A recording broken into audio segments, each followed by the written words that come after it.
First up, figs.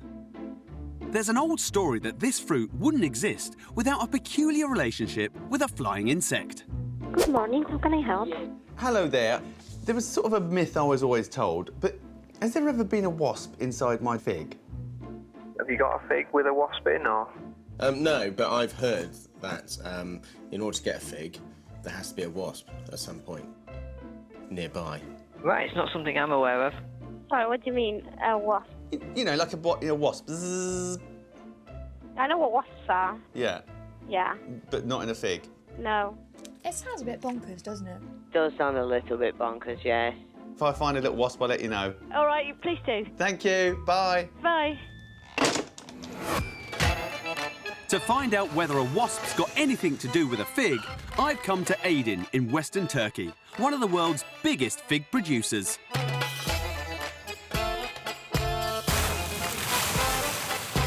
And to help me figure it out, I've called in Professor Yugen Askoy, a specialist in organic fruit production. Lovely to meet you. Me too. Where are we going? Now we're going to the market to see the figs. Oh, market. I and love then the market. to the orchard. So these are all the figs here? Yes. Are these ones all right to eat? No, they are not edible. It's the male fig fruit. Right. And the edible one is the female fruit. There's both boys and girls? Yes. So these guys here selling the male figs, who are they selling to? Sell to the fig farmers. So can we buy some of these? Yes, we can ask him. Can I buy some? Biraz alabilir miyiz? These figs may be inedible, but these insects seem to like them. Thank you very much. But why on earth are fig farmers buying figs from the market? We head for the hills in search of an orchard and some answers.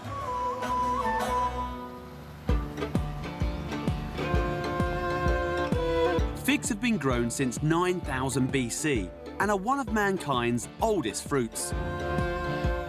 The warm climate in Western Turkey is well suited for fig trees, and the region now produces 700 tons of figs every day. That looks beautiful, isn't it? And figs have got a very strong association with the Middle East and the Mediterranean, haven't they? Sure, yes.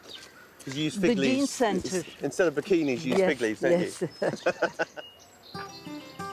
The orchard's planted with row on row of fig trees, but they're all female. The only male specimens round here are this lot. So what's happening here then, Professor? These are male fig fruit. So the ones I've bought, the same ones... Yeah. OK.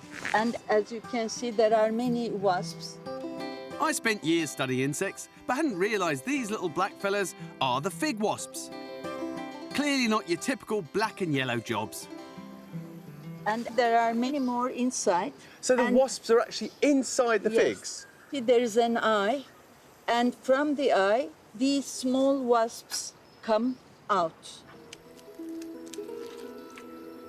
Look at that. Inside, there are brown males and black females, each with a specific job. These are the males. And that's the female. The male wasps just do the simple stuff. They do a very holy job. They help the female to get out, and they also fertilize the female for the Next next generation. generations. So they live in the dark, don't have any wings, got to dig a whopping great hole to let the girls out, mate once and die. Yes. That is a rubbish life. Yeah, unfortunately. Bagged up, the male figs, full of wasps, are hung in the female fig trees. Basically, once I've finished this, I'm just going to put a fairy on top as well. The male wasps never leave, but the pregnant females crawl out desperate to lay their eggs somewhere. They're drawn to the fresh female figs growing all around them. That little black Yes. speck, that's a female going in. Once the female wasp gets into the female fig, she lays her eggs. No, the only function is to pollinate. So the figs that we eat, they're like a trap for the female wasp. She goes Yeah. in, she pollinates, but she's entombed.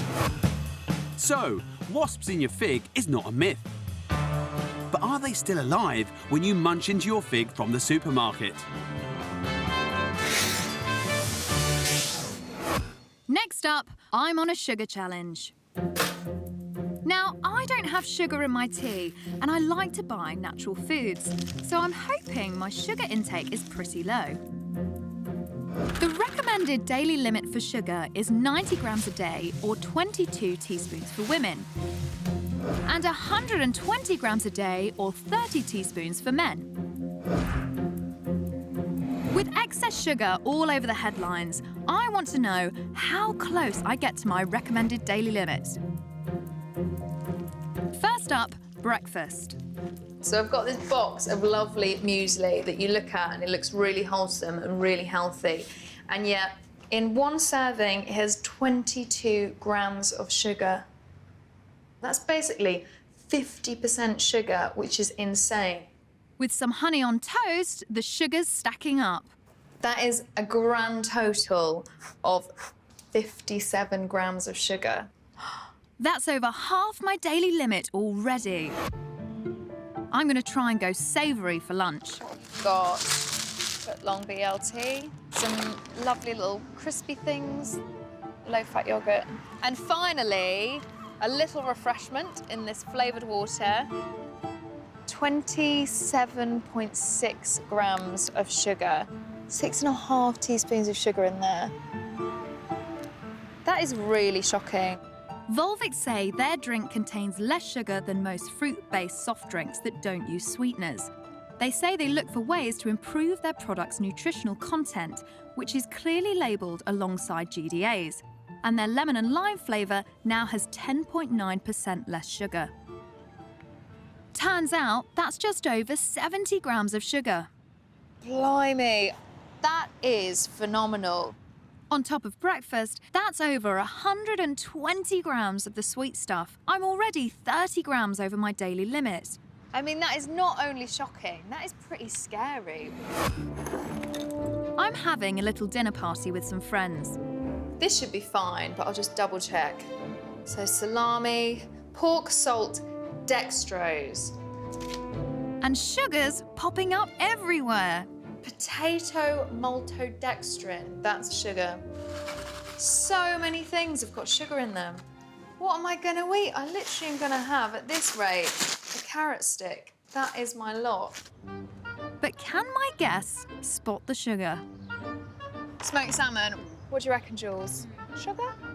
No, I'd say salty more than sweet. It contains salmon, salt, and then demerara sugar. What? Wow. That's unbelievable. Are you shocked by that? Yeah, I'm gutted as well. When you start looking, it is everywhere. Clearly, I very much failed to stick to my sugar limit for the day. I want to know if that's from sugar added to my food or natural sugars. Hello. Oh, hello, Charlotte. Nice to see you. Nutritionist Charlotte Sterling-Reid will help me spot the added sugars. The whole thing around added sugar is a minefield. Yeah, I'm going to agree with you. It is very confusing. It's quite complicated to try and work out what is added sugar and what's natural sugar. If you look at these, for instance, you probably would assume that these are pretty good. There is some natural sugar, so there is some sugar coming directly from the fruit. But at the same time, there is still added sugar, which you might not expect. Honey? Yeah, so honey would count as an added sugar. But it is a naturally occurring sugar, isn't it? It is a naturally occurring sugar, however, it is used in a lot of foods as an additive to make things sweet. Eat Natural say they do add honey for taste and texture and as a natural preservative, but they include wholesome ingredients like nuts, which provide lasting energy. With regards to labels, all that we have is total sugars, and we aren't able to establish exactly how much is coming from added and how much is coming from natural sugars. But the manufacturers are making them in accordance with EU regulations, which state that you only need to list total sugars. It would be a good idea to have added sugar and natural sugar on the label so people can make that decision for themselves. What we've got here is a list of around about 50 different names for sugar. Blimey! So these are all sugars that you could find on the ingredients panel. I mean, what's absolutely. this? Ethyl maltol. Yeah, Would absolutely. never know that that's a sugar. So if you're trying to avoid added sugars, you've got to try and eat less processed food, more foods from scratch, from fresh. Turns out, added sugar now accounts for nearly 2/3 of our daily sugar consumption. It seems like sugar is added to so many different foods now, and with over 50 different names for it, it is really, really tricky to avoid. Now, I'm going to see if I can give up added sugar for 1 whole week. Is it even possible? Wish me luck. Later. It's a nightmare. This is really, really hard. And I'm very surprised to hear some news about smoothies.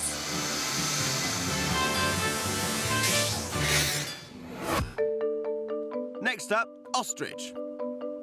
It's a bird, poultry, like chicken, but with one obvious difference. Why do you think it is that ostrich meat is red when it's a bird? Honestly, I wouldn't know. I would have thought it was white meat, and some of my colleagues had said yes, so would they. They're both birds, so why is a chicken white meat and why is an ostrich red meat? I don't really know, to be honest, the ins and outs of that. It's just a joke.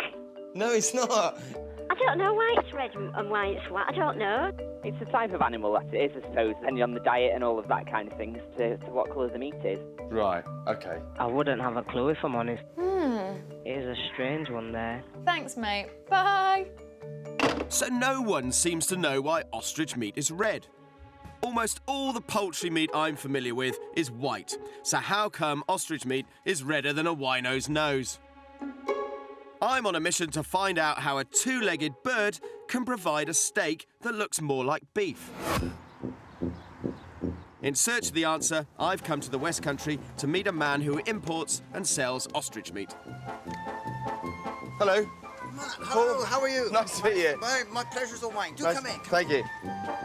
Every cut on offer is one deep colour.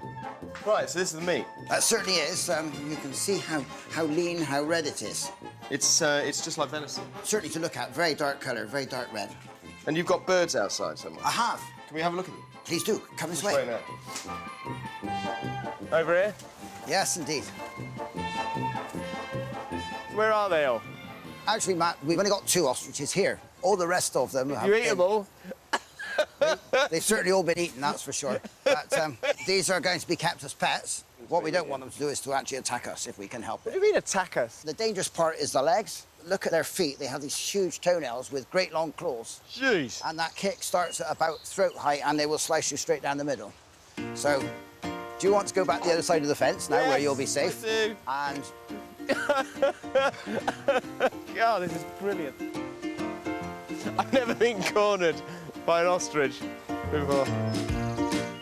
Back in the 90s, Paul and a few others did try to make their fortune farming ostrich. Problem was, it never really took off. there are virtually no ostriches left in the UK. Really? Because of our climate, all the food that we put into these birds, they use for keeping warm instead of growing. Very, very little meat on them. So where is the meat on an ostrich? All the meat is on the legs. There is Really? no breast meat on an ostrich at all. No good thinking we'll have one for Christmas, because there's nothing to carve like the turkey. So the breast is very shallow, like a what? Like a duck? Huge drumsticks. You won't get many in a bargain bucket, that's for sure. So absolutely all the meat's from the leg, but how can an ostrich give us a drumstick as red and tender as a fillet steak? To understand why, I'm heading east to Buckinghamshire in search of a more familiar source of drumsticks. Richard? Hi. Matt? Nice to meet you. Nice to meet you. Nice to meet you. Dr. Richard Godfrey's a specialist in muscle. Why are we surrounded by noisy chickens? Well, they have slow twitch in their legs, but they've got fast twitch muscle in the breast. Slow twitch muscle in chicken legs is darker because it's full of red blood vessels carrying oxygen for endurance. Fast twitch muscle, like breast, is lighter because it isn't used so often and doesn't need such a regular supply of blood. So this is why the breast meat will be white. That's correct. It's fast twitch, uses a different energy supply, and therefore it's white. So if I do that, for example, Yeah. that's exactly. why they've got that. That's right. These animals only fly for very short periods just to escape. And what about exceptions to the rule? I mean, you've got ostrich. Although ostrich are very, very quick, they have to use that speed running over long distances. Right. So they have a lot of slow twitch, red muscle fibres. So ostrich meat is incredibly bright red because they're the fastest bird on Earth and can leg it at speeds for miles. unlike their less agile cousins in the poultry family.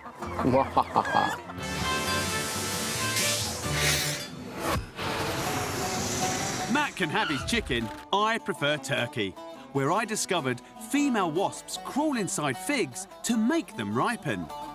So there, that's a female going in. But I want to know, when I eat my fig, is she still alive? Dr. Ilkner Kasulu examines the crucial role of wasps in the ripening of figs. Hi there. Hello, merhaba. Hi, you must be the wasp expert. Great. Now, I brought my fig here. I want to find out exactly what the little wasps are getting up to and how are they making the figs that we eat. Şurada gördüğünüz buradan çıkan ve dölleme işini yapan dişi sinekler. Döllenmiş dişi sinekler. Görüyorsunuz. Buradan çıkarken polenleri içerisine, vücudunun her tarafına. All that stuff there's the pollen. To see this tiny wasp in action, we have to watch some close-up footage. The female wasp burrows into the fig to try to lay her eggs. That's amazing to see that. Incredible. Covered in pollen, she squeezes inside the female fig, but bursts her abdomen and loses her wings. As she negotiates her way in, the pollen rubs off to fertilise the fig and trigger the ripening process. But it costs the wasp her life. So tell me, when I eat my fig, is there any dead wasp left inside it? Ve meyvenin içerisinde çok kuvvetli enzimler var. O enzimler de meyve büyüdükçe hasada kadar o sineğin erimesine sebep oluyor. So in a way, there is a tiny wasp, but because it happens when the fig is very small and as the fig grows, the wasp just gets absorbed, so you don't really notice it. Evet. So when you bite into a deliciously ripe foreign fig, it's gonna be a female. There may be a little wisp of wasp, but you won't be biting into anything crunchy.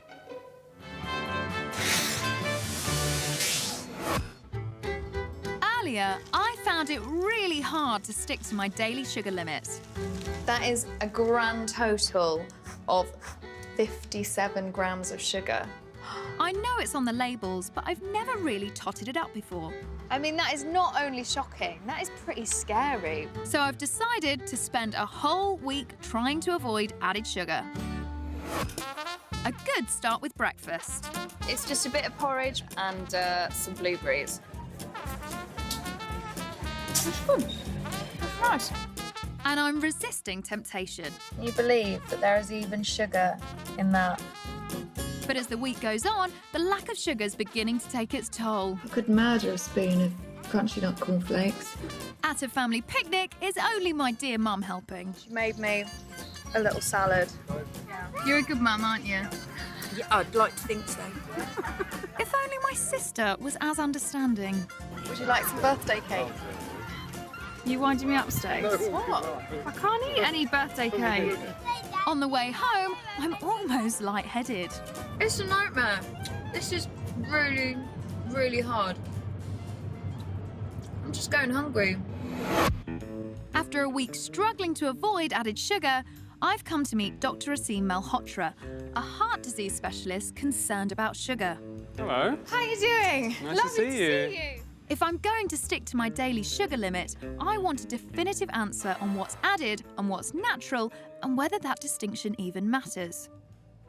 There's no way to differentiate between how much natural sugar is in a product and how much added sugar is in a product. What the issue really should be is between intrinsic sugars and extrinsic. And intrinsic sugars are basically sugars you find in whole foods, and extrinsic sugars is anything that's been added, but including sugars that you find in fruit juice, smoothies, syrups, and honey. To show me the different way each sugar affects the body, I'm challenged to an eating contest. He's eating extrinsic sugar, and I'm eating intrinsic sugar. I feel like I'm approaching Have the we got a fruit sick bag wall. somewhere?